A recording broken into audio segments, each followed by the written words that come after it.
Praise the lord everyone. ఈరోజు దేవుడు మనతో మాట్లాడుతున్న వాక్యము వాగ్దానము యాకోబు రాసిన పత్రిక 5వ అధ్యాయం 16వ వచనము. నీతిమంతుని విజ్ఞాపన మనపూర్వకమైనదై బహుబలము గలదై ఉండను. హల్లెలూయా. ఈరోజు దేవుడు మనతో నీతిమంతులు చేసే ప్రార్థన గురించి మాట్లాడుతున్నారు. ఆ ప్రార్థనకున్న శక్తి గురించి మాట్లాడుతున్నారు.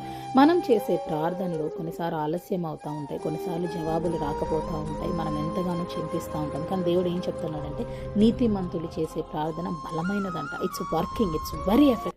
మనము కొన్నిసార్లు అవిశ్వాసంతో ప్రార్థిస్తూ ఉంటాం కాబట్టి మన జీవితాలలో కొన్ని కార్యాలు ఆలస్యం అవుతూ ఉంటాయి. ఈరోజు దేవుడు సూటిగా మాట్లాడుతున్నారు. అవిశ్వాసముతో ప్రార్థించకుండా విశ్వాసముతో నమ్మి ప్రార్థించాలి. నమ్మిన ఎడల దేవుని మహిమను మన జీవితంలో చూస్తాము. నమ్ముట నీ వలనైతే నమ్మువారికి సమస్తము సాధ్యం.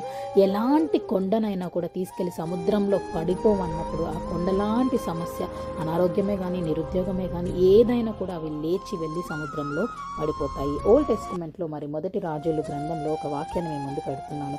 ఎలైజా ప్రవక్త మనందరికీ తెలుసు. ఎలైజా ప్రాఫిట్ జారఫ్ తన ఊరికి వెళ్ళినప్పుడు విధవరాలి కుమారుడు మరణిస్తే ఏలియా ఎంతో గొప్పగా విశ్వాసంతో ప్రార్థిస్తాడు. యెహోవా నా దేవ, నా మొర ఆలకించి చిన్నవానికి ప్రాణము మరలా రానిమ్మని యెహోవాకు ప్రార్థింపగా యెహోవా ఏలియా చేసిన ప్రార్థన ఆలకించి చిన్నవానికి ప్రాణము మరలా రానిచ్చినప్పుడు వాడు బ్రతికెను. హల్లెలూయా. చూసారా అండి, ఎంత విశ్వాసంతో నమ్మి దేవుణ్ణి అడిగాడు.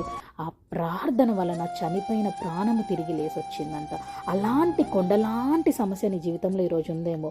ఆ విశ్వాసంతో ఉండి ప్రార్థిస్తున్నావా? దాన్ని బెరగగొట్టేసాయి. నీ ఆరోగ్యం గురించి, నీ భయాల గురించి, నీ యాంగ్జైటీస్ గురించి, నీ ఉద్యోగం గురించి, నీ గర్భఫలం గురించి, నీ అప్పుల గురించి, నీ వేదనలు, నీ బాధనలు అన్నీ కూడా విశ్వాసంతో ప్రార్థించు. ఖచ్చితంగా దేవుడు బలమైన ప్రార్థనను ప్రార్థించినప్పుడు అది నీ జీవితంలో జరిపించి నెరవేరుస్తాడు. మన దేవుడు గొప్ప దేవుడు, ప్రార్థన ఆలకించే దేవుడు.